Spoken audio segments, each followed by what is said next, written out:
औज़ु बिल्लाहिस्समीउल अलीम मिनश्शैतानिर लईनिर रजीम। बिस्मिल्लाहिर रहमानिर रहीम। अल्हम्दुलिल्लाहिल मअरूफ़े मिन गैरि रुयतिन वल खालिक़े मिन गैरि रवियतिन अल्लज़ी लम यज़ल क़ाइमन दाइमन इज़ ला समाउन ज़ातो अबराजिन वला लैलुन दाजिन वला बहरुन साजिन वला अर्ज़ुन ज़ातो मिहादिन वला खल्क़ुन ज़ू इअ्तिमाद वस्सलातु वस्सलाम वत्तहिय्यतु वल इकराम अला नबिय्यिर रहमति व खाज़िनिल मग़फ़िरति व क़ाइदिल खैरि वल बरकति व मुन्क़िज़िल इबादि मिनल हलकति सय्यदना व मौलाना अबुल क़ासिम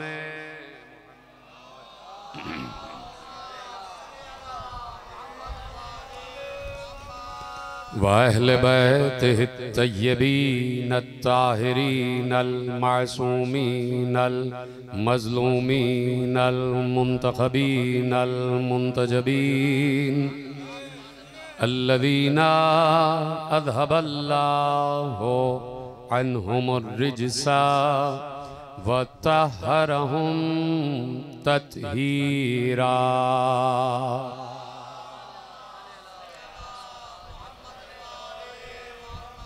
अम्मा बअदु फ़क़द क़ाल रसूलुल्लाह सल्लल्लाहु अलैहि व आलिहि वसल्लम अव्वलुना मुहम्मदुन व औसतुना मुहम्मदुन व आखिरुना मुहम्मदुन व कुल्लुना मुहम्मदुन। सलवात पढ़े मोहम्मद व आले मोहम्मद।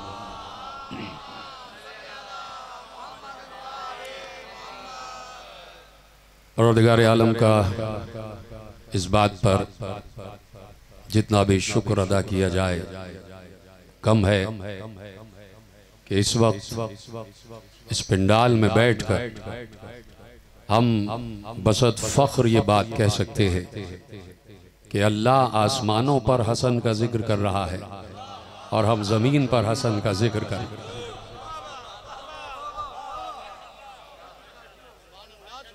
अल्लाह आसमानों पर हसन का जिक्र कर रहा है और हम उसकी तरह जीते रहें, सलामत रहें, उसकी तरह जमीन पर जिक्र हसन कर रहे। ये जिक्र हसन सिर्फ नाम का हसन नहीं है। समझने वाले लोग मुझे मिले हैं और जो यकीनन आते जाते रहते हैं वो आते जाते गए, लेकिन इस वक्त जो मेरे हिस्से में मजमा आया है वो बड़ा साफ सुथरा और बड़ा समझने वाला मजमा है। और आपको पता है कि मैं नारे तो लगवाता नहीं और ना मैं बार बार कहता हूं कि मुझे क्या चाहिए। तो आपको पता है कि अल्लाह आपसे क्या चाहता है। तो जो अल्लाह आपसे चाहता है वो अल्लाह की तरफ भेजिएगा, इसलिए कि जब भी अल्लाह की तरफ से कोई नेमत आती है तो सुभान अल्लाह ही कहा जाता है। और इस वक्त हसन मुश्तबा के जिक्र से बड़ी नेमत कोई है नहीं। ये पीछे वाले हजरात भी सब हैं मेरे साथ साथ। इस वक्त हसन मुश्तबा के जिक्र से बड़ी कोई नेमत है नहीं। अब मैं आपके हवाले, देखिए जिक्र हसन कोई मामूली जिक्र नहीं है, बहुत बड़ा जिक्र है। और इसलिए मैं कहता हूं कि जब शहजादे का जिक्र हो तो चूंकि बहुत कम वक्त मिलता है, 26, 27, 28, ये 3 ही दिन हैं कि जब शहजादे का जिक्र होता है, तो इतनी मजबूती से हो और इतनी शिद्दत से हो कि दुनिया को बताया जाए कि उस हसन का तस्करा सुन रहे हैं जो हुसैन का भी इमाम है।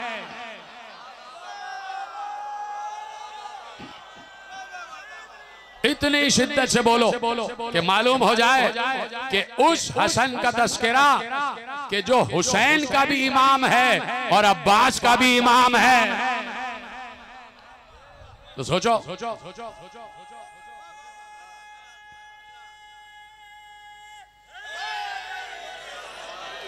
तो सोचो क्या जलालत माब जिक्र है हसन मुश्तबा का। मुश्किल लफ्ज तो नहीं कहा भाई मैंने, क्या जलालत माब जिक्र है हसन मुश्तबा का।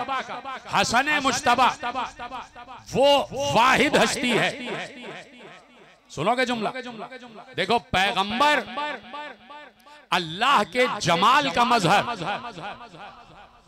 पता नहीं जुमला कैसे पहुंचेगा। रसूल, हमारा रसूल अल्लाह के जमाल का मजहर और अली अल्लाह के जलाल का मजहर। काश के जुमला पहुंच जाए जो मैंने देने जा रहा हूं। और मैं बार बार नहीं कहूंगा कि मुझे दाद चाहिए, ये चाहिए, बस तुम जो अल्लाह को देते जाओ, देते जाना। और ये जो कुछ तुम सुभान अल्लाह कहोगे ये जाएगा अली इब्ने अबी तालिब की तरफ। जुमला दो आखिरी आदमी तक महफूज करना और कम से कम मुझे बता देना कि जुमला तुम तक पहुंचा है। रसूल अल्लाह के जमाल का मजहर और अली अल्लाह के जलाल का मजहर। और अजीब बात है कि मोहम्मद ने भी हसन को बेटा कहा, अली ने भी हसन को बेटा। हाय हाय हाय, सलामत रहें। जैसे आपने सुना हसन मोहम्मद का भी बेटा और अली का भी बेटा, अली का सुलभी बेटा, हाय हाय, और मोहम्मद का मुबाहले का बेटा। इतनी मुश्किल बात नहीं की जो कुछ लोग हाथ नीचे बैठे रहे। मोहम्मद और अली दोनों ने हसन मुश्तबा को बेटा कहा। तो इसका मतलब है कि हसन मुश्तबा में अल्लाह का जमाल भी है और अल्लाह का जलाल भी है, जलाल खुदा भी है और जमाल खुदा भी। यानी हसन मुश्तबा को देखो तो बैक वक्त अल्लाह का जमाल भी समझ में आए और अल्लाह का जलाल भी समझ में आए। अल्लाह का जलाल भी समझ में आए, अल्लाह का जमाल भी समझ में आए। देखिए जो हसन मुश्तबा अलैहिस्सलातु वस्सलाम की हिकमत, वही हिकमत है जो अल्लाह की हिकमत। पता नहीं कहां बैठे हैं आप भाई। अल्लाह अलीयुल हकीम है या नहीं? हकीम है ना, साहिब हिकमत है। उसे पता है कब कौन सा काम किस वक्त करना। चुप हो गया भाई, कब कौन सा काम किस वक्त करना ये अल्लाह को मालूम। वो अपनी कुदरत तो रखता है लेकिन कुदरत का इस्तेमाल अपनी हिकमत के तहत करता है। चलिए कोई दो चार लतीफे ही सुना देता हूँ भाई। ये कभी ये वाली बातें भी तो सुना करो, भी समझा करो। इतने दूर से मुझे बुलाया वसी शाह ने तो कुछ बातें तो कर जाऊं, तुम्हारे हवाले तो कर जाऊं, कुछ तौहीद भी तो सुन लो। जिस अल्लाह को हसन सजदा करता है, कितने लोग बोले सजदे, लो सजदे में सब चुप हो गए भाई। सजदा गुजार तो हो भाई। मैं उस अल्लाह की तलाश में हूं कि जिसे हसन भी सजदा कर रहा है, उस अल्लाह की बात हो रही है।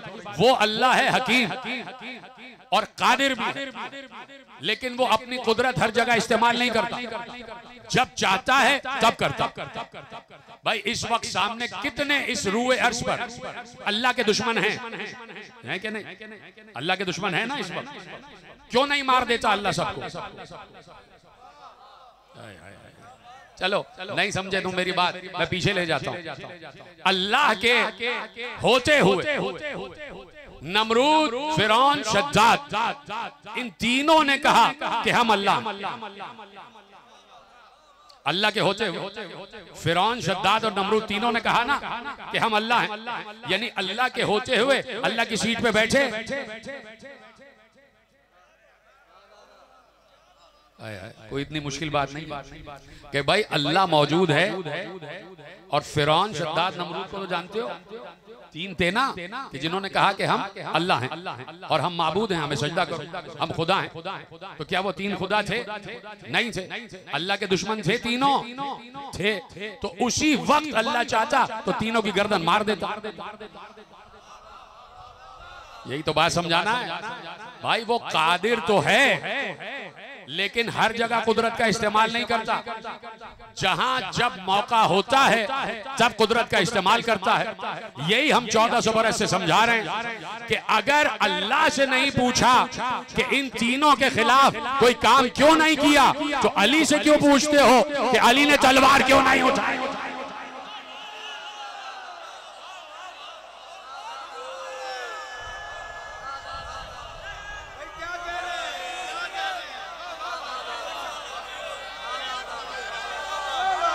जीते रहे, सलामत रहे।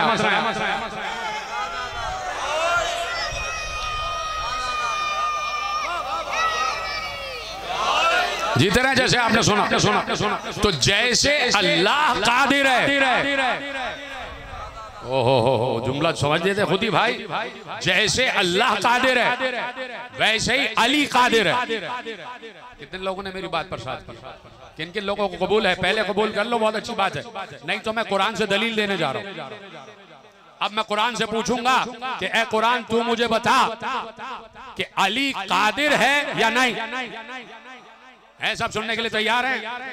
जिगर इतने बड़े हैं तुम्हारे, कुलूब इतने बड़े हैं, दिल इतने बड़े हैं, जो मैं बात कहूंगा तो उसको कबूल कर लोगे ना? हैं? तैयार हैं सुनने के लिए? अब अल्लाह से मैंने पूछा कि या अल्लाह तू बता, तू भी कादिर है और तूने अपने होते हुए और किसको कादिर बनाया? अपने होते हुए तूने और किसको कादिर बनाया? तो अल्लाह ने आवाज दी। मैंने कुरान में आयत रखी है। तुम्हारा मसला सिर्फ ये है कि तुम खड़े खड़े पढ़ते ही जा रहे हो। तुम खड़े खड़े पढ़ते जा रहे हो, पढ़ते जा रहे हो, खड़े हो पढ़ रहे हो, खड़े हो पढ़ रहे हो। भाई बैठ के समझो भी तो। इसीलिए हमारे यहाँ तराबियां नहीं है, तुराबियां हैं कि तरावी खड़े होके पढ़ी जाती है और बूतुराबी बैठकर सुनी जाती है। तो यहाँ कुरान बैठकर समझा जा रहा है और मैं सबसे कह रहा हूँ कि हम बैठे हैं और बैठकर कुरान समझ रहे हैं। अल्लामा अज़हर हसन ज़ैदी का एक जुमला आपके हवाले कर इसी मौके पर मैंने बुजुर्गों से सुना, मैंने उनको बराह रास्त तो नहीं देखा और ना सुना। बुजुर्गों ने बताया कि इस मौके पर उन्होंने कहा कि जब बात आई कि खड़े खड़े कुरान, तो इतना ज़हीन मजमा है कि तुम लफ्ज़ से ही समझ लोगे। उन्होंने कहा कि जब क्लास में कोई बच्चा शरारत करता है तो उसे सीट से उठा के बाहर सजा में खड़े कर दिया जाता है। हाय हाय हाय हाय, सलामत रहें जो समझ गए उनको सलाम। जीते रहे, सलामत। अब इससे आगे कहने की क्या जरूरत है? सब समझ गए। तो अब कुरान समझा जाए तो बैठ कर और बड़े इत्मीनान से, और मैं भी बैठा हूं और आप भी बैठे हैं मेरे साथ। ऐ कुरान, ऐ अल्लाह के कलाम तू बता, अल्लाह कादिर है? उसने कहा हाँ कादिर है। हमने कहा क्या आयत है कुरान में अल्लाह की कुदरत की? इन्नल्लाह अला कुल्लि शैइन कदीर, अल्लाह हर शय पर कुदरत रखता है। हमने कहा इसके अलावा भी कोई कादिर है? ले जाओ बात, तुम वही सूरा पढ़ो कि जिस सूरे में अल्लाह ने अपने मुल्क का ऐलान किया। तैयार है ना? मैं बहुत बड़ी बात करने जा रहा हूं और जिसको अभी भी उठ के जाना है चला जाए। मैं इतनी बड़ी बात करने जा रहा हूं अली और हसन के मुताल्लिक कि अगर जिगर बड़ा है तो कबूल होगा। ये इधर उधर की यूट्यूब से 4-5 बातें निकाल के मैं तकरीर करने का आदी नहीं हूं। मैं मौजू पर हूं और मौजू पर आपसे दाद लेना चाहता हूं कि भाई अगर जिगर बड़ा है तो जुमला सुनना। अल्लाह ने अपने मुल्क का ऐलान किया। अल्लाह ने कहा, आयतें सुनते जाओ, लहू मुल्कु समावाति वल अर्ज़ युहयी व युमीत व हुवा अला कुल्लि शैइन कदीर। दूसरी का इरशाद फरमाया, लिल्लाहि मुल्कु समावाति वल अर्ज़ यग़फ़िरु लिमन यशा व युअज़्ज़िबु मन यशा। तीसरी जगह इरशाद फरमाया, लिल्लाहि मुल्कु समावाति वल अर्ज़ यफ़अलु मा यशा। चौथी जगह इरशाद फरमाया, लहू मुल्कु समावाति वल अर्ज़ यख़्लुक़ु मा यशा। सूरह शूरा में इरशाद फरमाया, लिल्लाहि मुल्कु समावाति वल अर्ज़ यहबु लिमन यशा इनासम व यहबु लिमन यशा ज़ुकूरा। आयतों पर तो दाद देते थे भाई, अल्लाह को, मुझे नहीं। अल्लाह के लिए तो सुभान अल्लाह कह दो। अल्लाह ने बताया सुनो मेरा मुल्क क्या है। तैयार है ना सब सुनने के लिए? बहुत मुख्तसर बात है, मुझे मिंबर छोड़ना है 10-15 मिनट में, इसलिए कि मुझे यहाँ से लाहौर जाना है। तो अब अल्लाह ने कहा आओ मैं तुम्हें बताऊं कि मेरा मुल्क क्या है। मेरा मुल्क है छोटा सा पाकिस्तान नहीं, ये पाकिस्तान जैसे छोटे छोटे मुल्क, ये तो मैं ऐसे ही कभी कभार अजाब में दे देता हूं। हाय हाय हाय हाय, सलामत रहें आप भाई, खुश रहें आप। ये तो मैं अजाब में दे देता हूँ, समझ गए ना बात? इससे आगे करने की जरूरत तो नहीं है। तो कहा ये वाले मुल्क नहीं, मेरा मुल्क कुछ और है, मेरा मुल्क कुछ और है। ये वो मुल्क है कि जो शैतान भी ले लेता है और शैतान जैसे भी ले लेते हैं। और ये मुल्क तो वो हैं कि हसन मुश्तबा ठोकर मार दे तो वो ठोकर ही ताज बन जाती है और लोग उसे सर पे सजा लेते हैं। यानी मेरे महबूब के बच्चों का सदका है। आज के जुमला महफूज कर लेते का ये वाला मुल्क नहीं, मेरा मुल्क क्या है। अब सुनो, और मेरे नौजवान दोस्त बस बिल्कुल मेरे करीब हो जाए तवज्जो से, और खुदा सलामत रखे इनके नौजवानों की नौजवानियों को, और खुदा इनके रिस्क में बेश बहा इजाफा फरमाए। जिसके पास नौकरी नहीं है खुदा उसे नौकरी अता फरमाए, जिसके पास घर नहीं है उसे घर इनायत फरमाए, जिसको कोई परेशानी है खुदा उसकी परेशानियों को दूर फरमाए। मैं सैयद ज्यादा मैंने दुआ कर दी, यकीन मानो कबूल हो गई। जो लेने आए हो वो लेके जाओ, इसलिए कि दरबार बादशाहों का है, दरबार बादशाहों का है, दरबार बादशाहों का है। तो अब जो चाहोगे लेके जाओगे, लेकिन सुनते रहना। अब अल्लाह ने बताया मेरा मुल्क क्या है, सुनेंगे? क्या मेरा मुल्क ये है कि लहू मुल्क समावाति वल अर्ज़ युहयी व युमीत व हुवा अला कुल्लि शैइन क़दीर। आसमान और जमीन का मुल्क अल्लाह के लिए है। उस मुल्क की पहली सिफत ये है, उस मुल्क की पहली सिफत ये है, अल्लाह के मुल्क की पहली सिफत ये है कि जिसे चाहता है जिंदा करता है, हाय हाय हाय हाय, और जिसे चाहता है मौत देता है। कितना समझदार मजमा बैठा हुआ है, खुदा तुम्हें सलामत रखे। जैसे तुमने ये आयत समझी है, मैं तुम्हें दाद दे रहा हूँ। लहू मुल्कु समावाति वल अर्ज़ युहयी व युमीत। अल्लाह के मुल्क के सिफात है। उसका मुल्क जुग्राफियाई हुदूद में बटा हुआ नहीं है, उसका मुल्क है कुदरत, उसका मुल्क है इख्तियार का। अल्लाह का मुल्क है जमीन और आसमान, और उसके मुल्क की सिफत यह है कि वो जिसे चाहता है जिंदा करता है, जिसे चाहता है मौत दे देता है। और तीसरी सिफत क्या है? वो हर शय पर कुदरत रखता है। तीन सिफतें हो गई, जिंदा करना अल्लाह के मुल्क की सिफत, मुर्दा करना अल्लाह के मुल्क की सिफत, हर शय पर कुदरत अल्लाह के मुल्क की सिफत। परवरदिगार क्या यही सिफात है तेरे? नहीं, और आगे पढ़ो। लिल्लाहि मुल्कु समावाति वल अर्ज़ युअज़्ज़िबु मन यशा व यग़फ़िरु लिमन यशा। का मेरे मुल्क की और सिफतें भी हैं, और वो सिफत ये है कि मैं जिसे चाहूं अजाब दूं, जिसे चाहूं सवाब दूं, जिसे चाहूं बख्श दूं, जिसे चाहूं अजाब दूं। 5 सिफतें हो गई, जिंदा करना, मुर्दा करना, हर शय पर कुदरत, सवाब देना, अजाब देना। परवरदिगार क्या यही है? क्या नहीं? और आगे पढ़ो, कुरान पढ़ो। हमने कुरान पढ़ा, आवाज आई लहू मुल्कु समावाति वल अर्ज़ यफ़अलु मा यशा।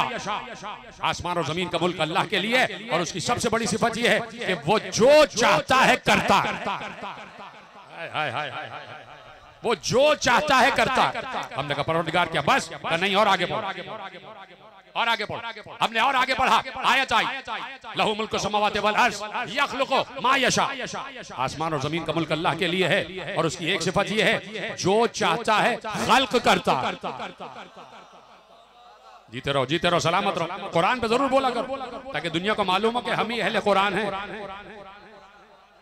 हम ही अहले कुरान है, बाकी कोई और है। बोलते रहना कुरान। अल्लाह के मुल्क की सिफत सामने आ गई, जिंदा करना अल्लाह के मुल्क की सिफत, मुर्दा करना, मौत देना अल्लाह के मुल्क की सिफत, हर शय पर कुदरत अल्लाह के मुल्क की सिफत, सवाब देना अल्लाह के मुल्क की सिफत, अजाब देना अल्लाह के मुल्क की सिफत, जो चाहे करे अल्लाह के मुल्क की सिफत, जो चाहे खल्क़ करे अल्लाह के मुल्क की सिफत। हमने कहा परवरदिगार क्या यही तेरे मुल्क की सिफत? अब मैं देखता हूँ कौन खामोश रहता, और जो खामोश रहा मैं समझ जाऊंगा कि वो जीता जागता मुर्दा है। बड़ी तुम्हारी इस वक्त इज्जत जो है ना वो दाव पे लगी। अब इस आयत पे कोई ना बोला, बोल तो सब पे रहे हो, खुदा का शुक्र है कि सबने बोला, लेकिन इस आयत में मैं आखिरी आदमी तक चाहता हूं कि पता चले कि मैं क्या कहना चाह रहा हूं तुम तक पहुंचा या नहीं। जिंदा करना अल्लाह के मुल्क की सिफत, मौत देना अल्लाह के मुल्क की सिफत, हर शय पर कुदरत अल्लाह के मुल्क की सिफत, सवाब देना अल्लाह के मुल्क की सिफत, अजाब देना अल्लाह के मुल्क की सिफत, जो चाहे करे अल्लाह के मुल्क की सिफत, जो चाहे खल्क करे अल्लाह के मुल्क की सिफत। हमने कहा परवरदिगार इसके अलावा भी कोई है? कहा हाँ पढ़ो, सूरह शूरा पढ़ो। और अब इम्तिहान है, क्या कहा? लहु मुल्क समावाति वल अर्श, आसमान और जमीन का मुल्क अल्लाह के लिए है। यहाँ बोले मैं यशाउ अनासम व यहाँ बोले मैं यशाउ ज़ुकूरा। और उसके मुल्क की सिफत ये है वो जिसे जितने चाहे बेटे दे दे, जितने चाहे बेटियां दे दे। जीते रहे, सलामत रहे भाई, जीते रहो। कैसे आपने सुना? खुदा का शुक्र है कि आप तक ये जुमले पहुंच गए। खुदा का शुक्र है कि जुमले पहुंच गए। जिसे जितने चाहे बेटे दे, जिसे जितनी चाहे बेटियां दे। ये सारे अल्लाह के मुल्क की सिफात हैं। जिंदा करना, मुर्दा करना, सवाब देना, अजाब देना, खल्क करना, हर चीज अपने इख्तियार से करना, बेटे बेटियां देना, और हर शय पर कुदरत। इसके अलावा भी बहुत से सिफात हैं, मैंने रोका है। ये सारा अल्लाह का मुल्क है। और अब मैंने कहा कि परवरदिगार, तू नहीं कुरान में कहा है वल्लाहु युती मुल्कहु मन यशा वल्लाहु वासिउन अलीम। कोई है इस आयत को समझने वाला? इतनी आयतें सुनी है तुमने, इतनी मजलिसें सुनी है, कसीदे के अलावा भी कुछ जरा सुन लिया करो ताकि आयतें तुम्हारे जहन में पहुंच जाए कि लहू मुल्कु समावाति वल अर्श। ये तो हो गया कि आसमान और जमीन का मुल्क अल्लाह के लिए। अब क्या कहा? वल्लाहु युती मुल्कहु मन यशा, अल्लाह जिसे चाहता है अपना मुल्क दे देता है।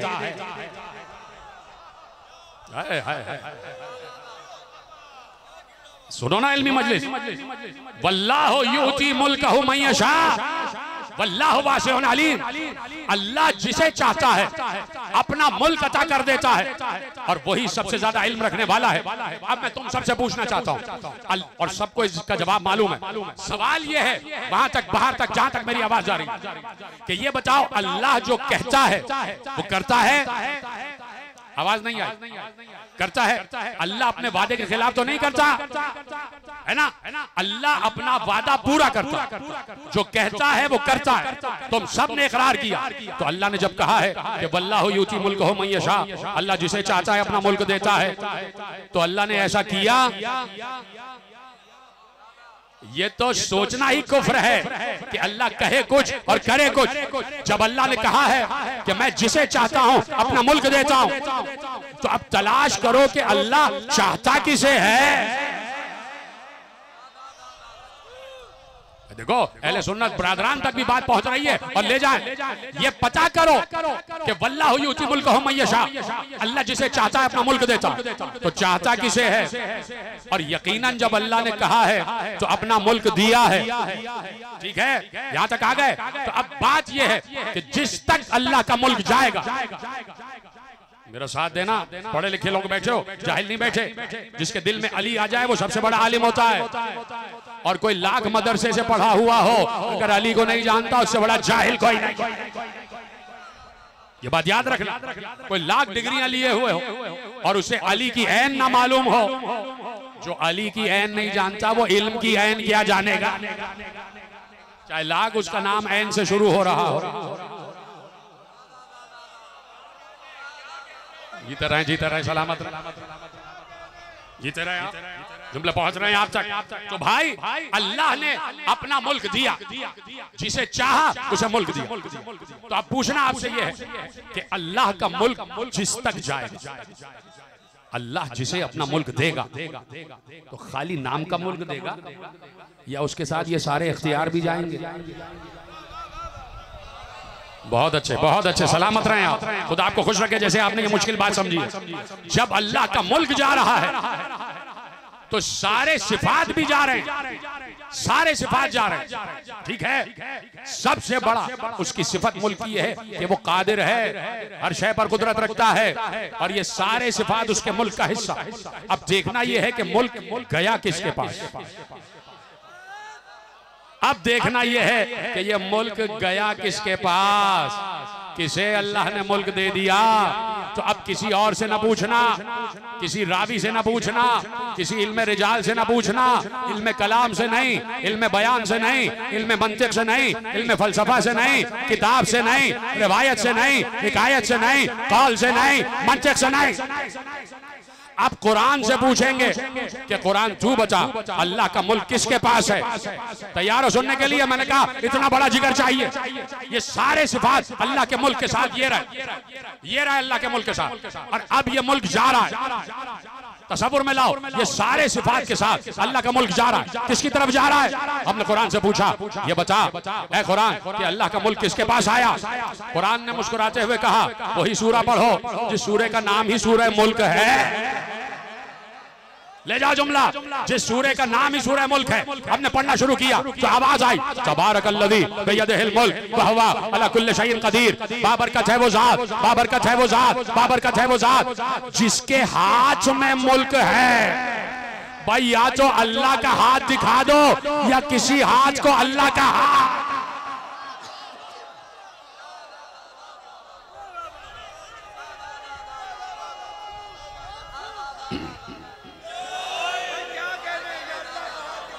सलामत रहे मेरे और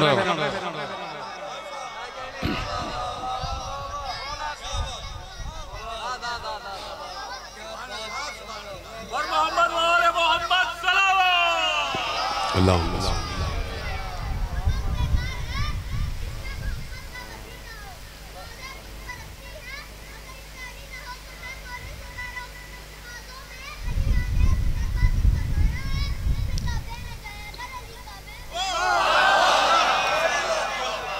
जीते रहो बेटा, सलामत रहो, माशाअल्लाह। ऐसे ही लोग, ऐसे ही बच्चे बड़े होके जाकिर बनते हैं और बानियानी अज़ा बनते हैं। तवज्जो है? तबारकल्लज़ी बियदिहिल मुल्क, बाबरकत है वो जात। अल्लज़ी कह देता तबारकल्लाह, तबारकल्लज़ी बियदिहिल मुल्क, बाबरकत है वो जात जिसके हाथ में मुल्क है। और हमने कहा या तो कोई अल्लाह का हाथ दिखाओ। आज तक अल्लाह ने अपना हाथ तो दिखाया नहीं, इसलिए कि वो नजर ही नहीं आता। और किसी हाथ को अल्लाह का हाथ मानो तो अली ने तो बाद में कहा था, पैगंबर ने अली का हाथ उठा के कहा हाजा यदुल्लाह।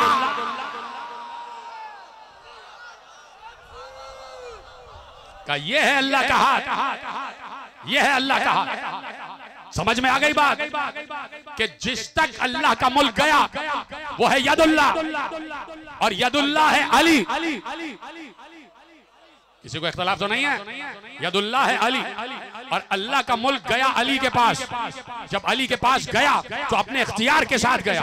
अब चाहे अली मुर्दे जिंदा करे, नमाज पढ़ा के जिंदा को मुर्दा करे, अली चाहे आदम को खल्क करे,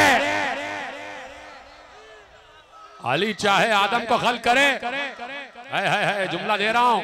अब चाहे अली मुर्दों को जिंदा करे, नमाज पढ़ा के जिंदा को मुर्दा करे, अली चाहे जो चाहे खल्क करे, अली जो चाहे करे। ये तो अली है। उस मुल्क की एक सिफत ये है कि अल्लाह जिसे जितने चाहे बेटे दे, तो अली का बेटा हुसैन चाहे एक बेटा दे चाहे 7 दे दे। और सिफत क्या है? यफ़अलु मा यशा। ले जाओ जुमला, इस मुल्क की सिफत ये है कि जिसके पास ये मुल्क आ जाए वो जो चाहे करे, जो चाहे करे, जो चाहे करे। हसन मुस्तफा ने मिंबर पे बैठ के कहा, ऐ औरत तू मर्दों के मजमे में कहां से आ गई? जो चाहे करे, जो चाहे करे। अब जो फरमाई आपने, तो अब जिस तक अल्लाह का मुल्क गया, अभी तो मैंने बात ही नहीं की, अब कहने जा रहा हूं। इतना बड़ा जिगर रखना, अब बात कहने जा रहा हूं। और याद रखना, ये जुमला महफूज न किया तो इसका मतलब है तुम्हारे दिल में अली है ही नहीं। का तबारकल्लज़ी बियदिहिल मुल्क, बाबरकत है वो जात जिसके हाथ में मुल्क है, जिसके हाथ में मुल्क है, जिसके हाथ में मुल्क है वो है अली। अली है ना, उसके फौरन बाद की आयत है, जिसके हाथ में मुल्क है हुवा अला कुल्लि शैइन कदीर। जिसके हाथ में मुल्क है वही हर शय पर कुदरत रखता है। हुवा अला कुल्लि शैइन कदीर। जुमला दूं अगर आपकी इजाजत? अली हर शय पर कुदरत रखता है, अल्लाह के इज़्न से हर शय पर कुदरत रखता है। चूंकि अल्लाह ने मुल्क दिया है, मुल्क है अल्लाह का, उसने अली को दे दिया, तुम्हें क्या परेशानी? तुम्हें क्या परेशानी? उसने मुल्क दे दिया अली, वो जानता है कि मेरा मुल्क सही से कौन चला सकता है। जैसे मैं चलाता वैसे अली चला रहा। जिसे मैं सवाब देना चाहता हूं अली उसे सवाब देता है, जिसे मैं अजाब देना चाहता हूं अली उसे अजाब देता है, जिसे मैं मुर्दा करूं अली उसे मुर्दा करता है, जिसे मैं जिंदा करूं अली उसे जिंदा करता है। इसलिए कि जो मैं चाहता हूं वो अली चाहता है, जो अली चाहता है वो मैं चाहता हूं। तो अल्लाह ने अपना मुल्क दे दिया अली को। तो मुल्ला कौन होता है? मुदर्रिस। आपको क्या परेशानी है? अल्लाह का मुल्क अली के पास आ गया, और जिसके पास अल्लाह का मुल्क आया वो हर शय पर कुदरत रखता है, हर शय पर कुदरत रखता है। जुमला सुन लेना और यहीं से मुझे इजाजत दे देना। बहुत आपने अच्छी तकरीर सुनी, खुदा आपको सलामत रखे। अल्लाह का मुल्क जिसके पास है वही हर शय पर कुदरत रखता है। जब तक सब मुझे देखेंगे नहीं मैं जुमला कहूंगा, सब मुझे देखते रहो। जिसके पास अल्लाह का मुल्क है वो अला कुल्ले शैइन कदीर है। अला कुल्ले शैइन कदीर का मतलब है कादिर। अला कुल्ले शैइन कदीर का मतलब है कादिर। अली कादिर है अल्लाह की तरफ से। ये जुमला कहने का अब हमें हक हासिल है। जब आलम इस्लाम में बेतुकी बातें आ रही है, अब हमें ये जुमला कहने का हक हासिल है। हम कहेंगे, क्यों ना कहे? इसलिए कि अली को अल्लाह ने अपनी कुदरत कामिला का मालिक बनाया। जब अपनी कुदरत कामिला का मालिक बनाया तो अली को अल्लाह ने कादिर बनाया। तो अब मैं आलम इस्लाम से पूछना चाहता हूं, अली है कादिर और तुम जिसे लाए हो वो अब्दुल कादिर। हाय हाय हाय हाय हाय, पता नहीं कितने लोग समझे कितने नहीं समझे। अली है कादिर और आप जिसे लाए वो है अब्दुल कादिर। तो अब मैं जुमला दूं, साबित किया ना मैंने कि अली अल्लाह की कुदरत का हामिल है, अली अल्लाह की कुदरत का मालिक है और अल्लाह ही की तरफ से मालिक है। तो अली हो गया कादिर, आप जिसे लाए वो है अब्दुल कादिर। तो आप जिसे लाए वो अब्दुल कादिर, और अब्दुल कादिर ने ये किया कि अल्लाह गिर रहा था,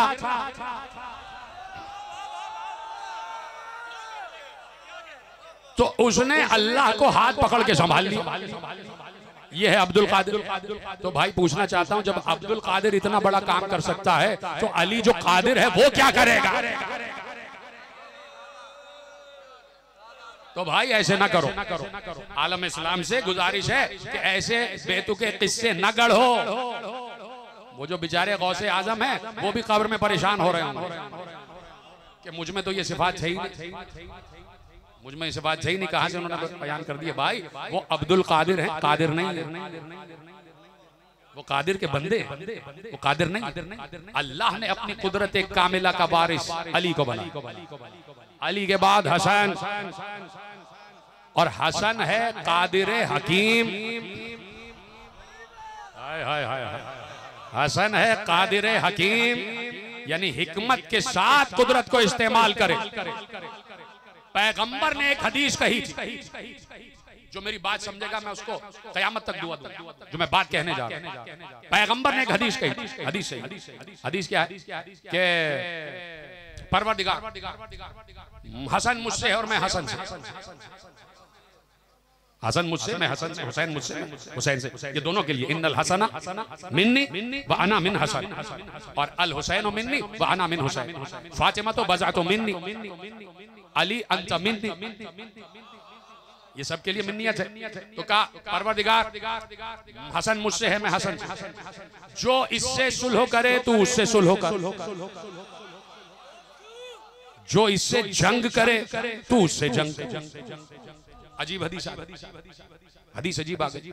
और इतना बारीक नुक्ता देने जा रहा हूं कि जो शाइस्ता दिमाग और दिल रखने वाले हैं ना वो समझे, यानी जो जीरक है ना, ज़हीन, वो ये बात समझ जाएंगे, पहुंच जाएंगे। और बड़ी आहिस्ता से कहूंगा, बड़े तहम्मुल के साथ। पैगंबर ने हदीस कही कि जो हसन से जंग करे तू उससे जंग कर, जो हसन से सुलह करे तू उससे सुलह कर। अजीब मामला आ गया। और मामला आया वादी नखीला कि जहां हसन मुश्तबा का लश्कर है और सामने अहले शूम का। हाकिम शूम का, उधर हाकिम शूम का लश्कर और इधर हसन मुश्तबा का लश्कर। और यहां से हसन मुश्तबा को अल्लाह की हिकमत के तहत मालूम था कि सुबह होगा क्या।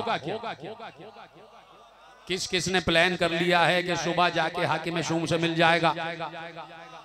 हाकिम शूम से कौन कौन मिल जाएगा? देखिए, इमाम वक्त की मारिफत बहुत जरूरी है।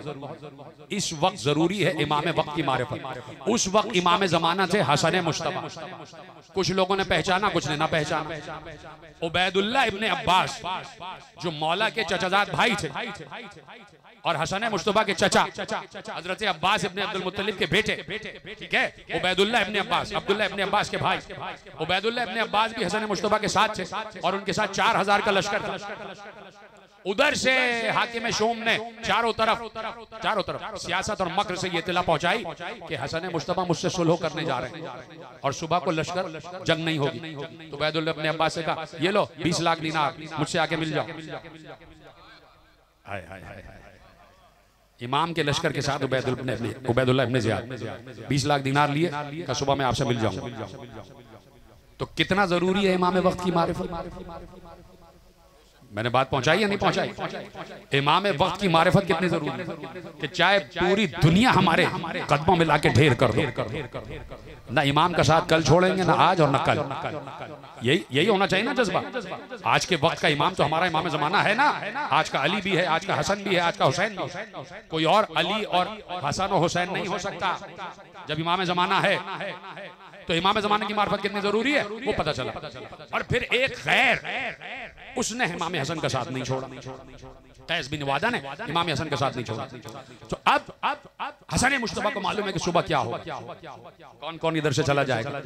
तो अब सबसे पहली अपनी कुदरत हिकमत, यही तो बात समझाना थी कि जो बारीक जहन रखते हैं, ज़हानत वाले वो समझेंगे। अपनी कुदरत हिकमत को इस्तेमाल किया। उधर से पर्चा आया, ये चूंकि कह चुका था कि सुलह कर रहे हैं तो उसे हाकिम शूम को अपनी बात सच करना चाहिए।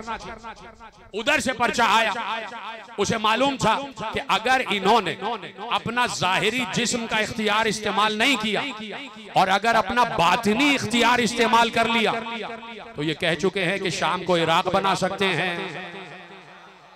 और शाम को इराक और इराक को शाम बना सकते हैं। अभी तुमने सुना, ये जुमला मुझे दोहराना नहीं है लेकिन मैं दलील के लिए दोहरा रहा हूं। कहा कि उसे पता है कि हसन मुश्तबा अली का बेटा है और हसन मुश्तबा कुन का मालिक है। जुमला कह दूं, उसे पता है हसन मुश्तबा कुन का मालिक है। अगर मैं उसके सामने आ गया और हसन मेरे सामने हो और हसन मुझे मेरे नाम के मानी के साथ पुकारे, हो कोई है जो इस बात को समझे? अब नाम तो लूंगा नहीं ना भाई। हाकिम शूम ने कहा कि अगर ये मेरे नाम के मानी के साथ मुझे पुकारे तो मैं वो ही हो जाऊंगा जो मेरे नाम के मानी है। जिसे नहीं पता वो उससे पूछ ले, जिसे पता है उसे पता है कि इनका इख्तियार क्या है। ये मालिक है अल्लाह के मुल्क के। उसने वहां से पर्चा भिजवाया, कहा मैं सुलह करना चाहता हूं। तो भाई ये सखी घराना जो इनसे जो मांगता है ये दे देते हैं।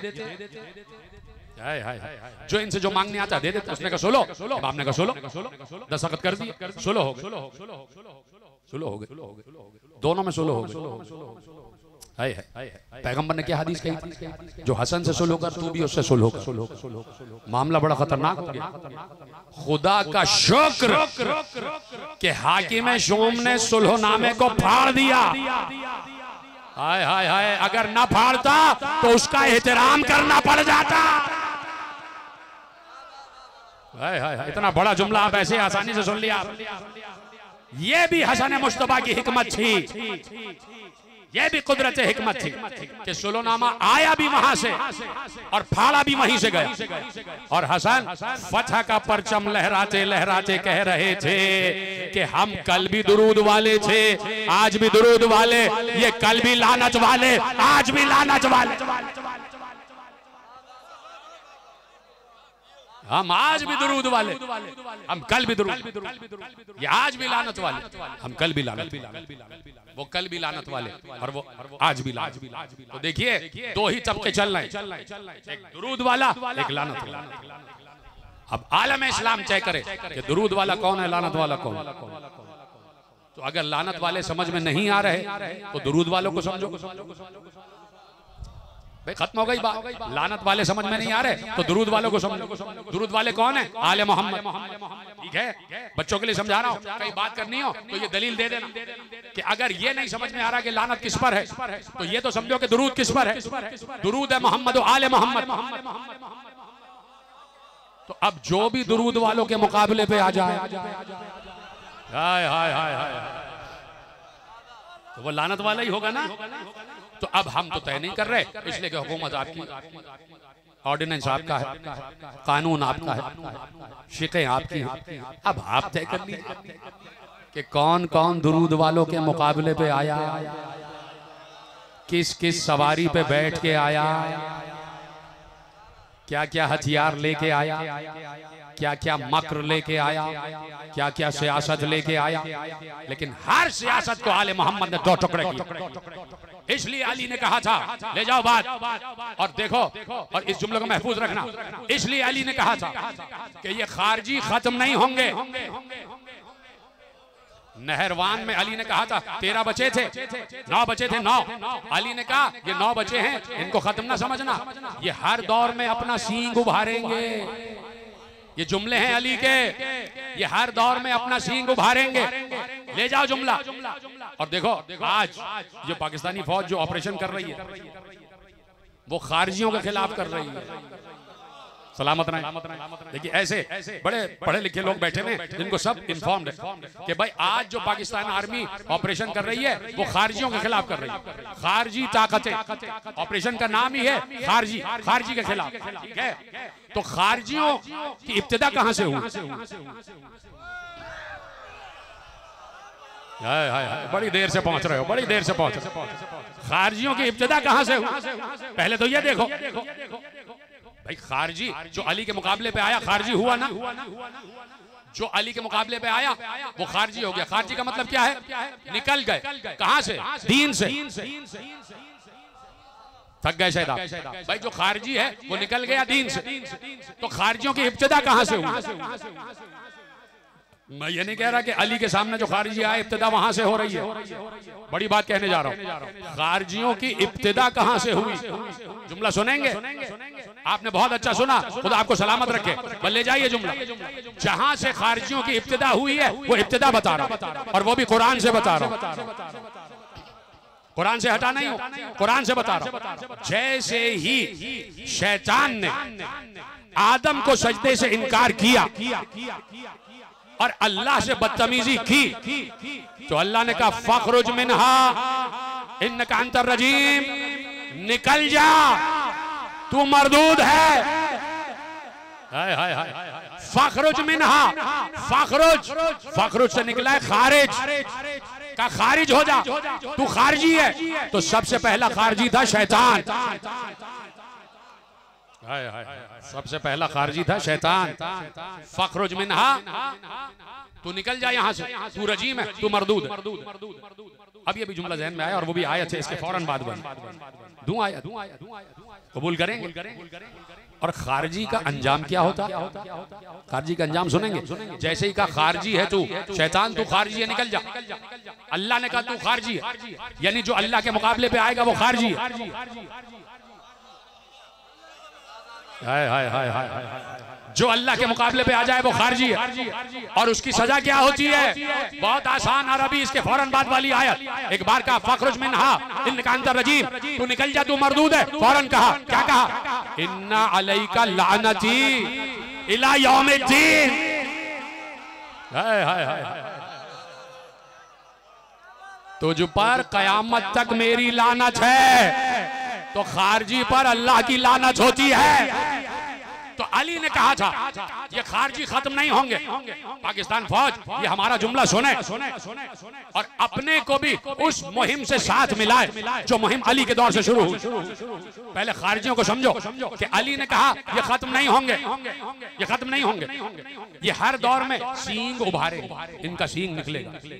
और अली ने कहा हर दौर में इनका सींग तोड़ भी दिया जाएगा, हर दौर में इनका सींग तोड़ भी दिया जाएगा। ले जाओ जुमला। बस फजाइल के दरबार से आखिरी कि अली ने आखिरी खारजियों के तबके की निशानी बताई। जाके पढ़ना, पूरा खुतबा है मेरे मौला अली का जो खारजियों के खिलाफ दिया। कहा इनका आखिरी तबका जो होगा, तुमसे बेहतर कौन जानेगा मेरे भाई, कहा इनका आखिरी तबका जो होगा वो चोरों का, डाकुओं का, अगवा करने वालों का, भत्ता लेने वालों का, तावान लेने वालों। ये अली के जुमले कि इनका आखिरी तबका जो होगा चोरों, डाकुओं और तावान लेने वालों का होगा। है कि नहीं है? भाई सब कह रहे हैं टीटीपी टीटीपी, तहरीक तालिबान पाकिस्तान के खारजी हैं। तो खारजी है ना भाई, तो खारजी किसे कहते हैं? जो अल्लाह के मुकाबले पे आ जाए। और उस वक्त जो अली के मुकाबले पे आया, सबने कहा ये भी खारजी। इसका मतलब है कि अल्लाह और अली में इतना गहरा रब्त है कि जो अल्लाह का दुश्मन वो अली का दुश्मन, जो अली का दुश्मन वो अल्लाह का दुश्मन। तो खुदा किसी को अली का दुश्मन ना बना, इसलिए कि अली की दुश्मनी कत्ले मासूम तक ले आती है। अली की दुश्मनी कत्ले मासूम तक ले आती है। बस दो जुमले आप, उसके बाद कई जाकिर हैं उनसे मसाइल सुनिएगा, मैं सिर्फ एक जुमला आपके हवाले करूँ। अली की दुश्मनी कत्ले मासूम तक ले आती है। खुदा किसी को अली का दुश्मन ना बना। हुसैन ने पूछा खड़े होके, अली असगर का लाशा दफन करके आए। हाय कहने वालों, खुदा तुम्हें सलामत रखे। तुम यकीन मानो ये हाय जो है ना जनाबे सैयदा के कानों तक जाती है और वो दुआएं देती हैं कि बाबा है मेरे बाबा रसूल अल्लाह, इन्होंने हुसैन को कत्ल होते हुए देखा नहीं है, इन्होंने सकीना को तमाचे लगते हुए देखे नहीं, लेकिन ये फिर भी हाय करती। तो हाय कहने वालों, तुम्हें अंदाजा नहीं है कि ज़हरा तुमसे कितनी खुश है। वो जो अली असगर का लाशा अभी अभी दफना के आया, वो खड़े हो गए और खड़े हुए घोड़े की पुष्ट पर बैठ के कहते हैं, अशकिया सामने हैं और सबको मुखातिब करके कहते हैं, ऐ फौजे अशकिया। मैंने कहा ना सिर्फ दो जुमले, उसके बाद तफसीली मसाइल तुम बात के ज़ाकिरों से सुनना। सिर्फ मेरे लिए दो जुमले और मैं तुम्हें करबला दिखाना चाहता हूँ। कभी वो खुतबे पढ़ना कि जो हुसैन इब्ने अली ने 28 रजब से 6 महीने के अरसे करबला पहुंचने तक दिए, वो खुतबे अलग है। वो खुतबे अलग है जो 2 मुहर्रम को दिए, और वो खुतबे अलग हैं जो हुसैन ने आशूर के दिन दिए। कभी अली अकबर की लाश पे खुतबा, कभी औनो मोहम्मद के लाशों पर खुतबा, कभी कासिम की पामाल लाश उठाते हुए खुतबा, कभी अली असगर को हाथों में लेते हुए खुतबा, कभी अब्बास के कटे हुए शाने उठाए और खुतबा दे रहे। और अब जो खुतबा देने आए तो एक बार पूरी फौजी अशकिया को मुखातिब करके कहा, है फौजी अशकिया, क्या मैंने कुरान में कोई तब्दीली की है? सबने कहा नहीं। कहा मैंने क्या कोई शरीयत बदली है? सबने कहा नहीं। हुसैन कहा मैंने क्या फिक्र तब्दील की है? कहा नहीं। कहा मैंने कोई अरकान इस्लामी में तब्दीली की है? कहा नहीं। कहा मैंने तुम्हारे बच्चों को मारा? कहा नहीं। कहा फिर मुझे क्यों मार रहे हो? फिर मुझे जान के दुश्मन क्यों हो गए? सब ने कहा तुमसे कोई दुश्मनी नहीं, तुम्हारे बाबा अली से दुश्मनी। अली बुग़्ज़न ले अबीक, हम तुम्हारे बाप के बुग़्ज़ में तुम्हें मार दो। तो कत्ले मासूम तक ले आती है दुश्मनी अली, इसलिए दुश्मन अली बनना नहीं चाहिए। खत्म हो गई बात। आखिरी जुमला सुनना मेरे अजीजों। एक जाकिर था करबला में, इराकी जाकिर, बहुत बड़े मसाइब पढ़ रहा है, बहुत बड़े मसाइब, इतने मसाइब कि लोग चीख चीख के बेहोश हो गए। वहां एक आलिम बैठे हुए थे। वो आलिम कहते हैं कि ये रोज़ा खान, ये इराकी रोज़ा खान, ये लोगों को रुलाने के लिए अपनी तरफ से रिवायतें बना के लाते हैं। वो तौबा करते हुए उठ के चले गए और जाके अपने कमरे में सो गए। रात को ख्वाब अब अब्दुल्लाह हुसैन को देखा, कदम चूमा। कमौला आप और मेरे ख्वाब का तुम मजलिस से उठ के क्यों आए? हम उस मजलिस में मौजूद थे। क्या सुन रहे हो? क्या सुन रहे हो? तुम मजलिस से उठ के आ गए, हम उस मजलिस में मौजूद थे। मौला आप थे, तुम क्यों उठ के आए? अपनी तरफ से मसाइब पढ़ रहा था। का तुम्हें क्या खबर कि जो मुझ पर गुजरी है उसने तो कुछ भी बयान नहीं किया जो मुझ पर गुजरी। का इससे ज्यादा मसाइब हम पर गुजरे, इससे ज्यादा मसाइब हम पर गुजरे। सुनोगे? वो जो जाकिर इराकी जाकिर जो रिवायत पढ़ रहा था, अब बता कि किस लिए वो आलिम उठ के गए। वो उस वक्त रिवायत पढ़ रहा था अरबी जबान में।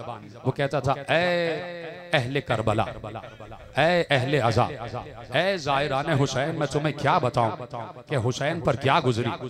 उसने कहा कि करबला का रावी कहता है कि जिस वक्त शिम्र ने अपना घुटना हुसैन के सीने पर रखा, मुझे रोने की आवाजें नहीं आ रही, गिरिए की आवाजें बढ़ाओ। कहा जैसे ही शिम्र ने अपना जानू हुसैन के सीने पे रखा और हुसैन की गर्दन पर छुरी चलाना शुरू की, कहता है मैं दूर से देख रहा था कि एक बार जब हुसैन की गर्दन सामने से नहीं कटी तो उसने हुसैन को पुश्त कफा से पलटा और पलटने के बाद हुसैन की गर्दन पर वार किया। और कहता है एक बार जब हुसैन की गर्दन कट गई तो मैंने देखा धुआं उड़ रहा है, गुबार उड़ रहा है, गर्द गुबार उड़ रहा है और मुझे कुछ नजर नहीं आ रहा था। वो इराकी जाकिर कहता है कि वो रावी कहता है मुझे कुछ नजर नहीं आ रहा था। कहता है मैं देखने के लिए गया कि ये गर्द गुबार क्यों उड़ रहा है। कहता है जैसे ही मैं करीब गया मेरा कलेजा फट गया, इसलिए कि मैंने देखा कि शिम्र ने हुसैन के कटे हुए सर की जुल्फों को पकड़ा हुआ था और कभी जमीन पर मार रहा था, कभी उठाता था, कभी फिर जमीन पर मारता था। गर्द उड़ रही थी और किसी बीबी की आवाज आ रही थी, न मार न मार। मैंने चक्कियां पीस पीस, मैंने बड़ी मशक्कतों से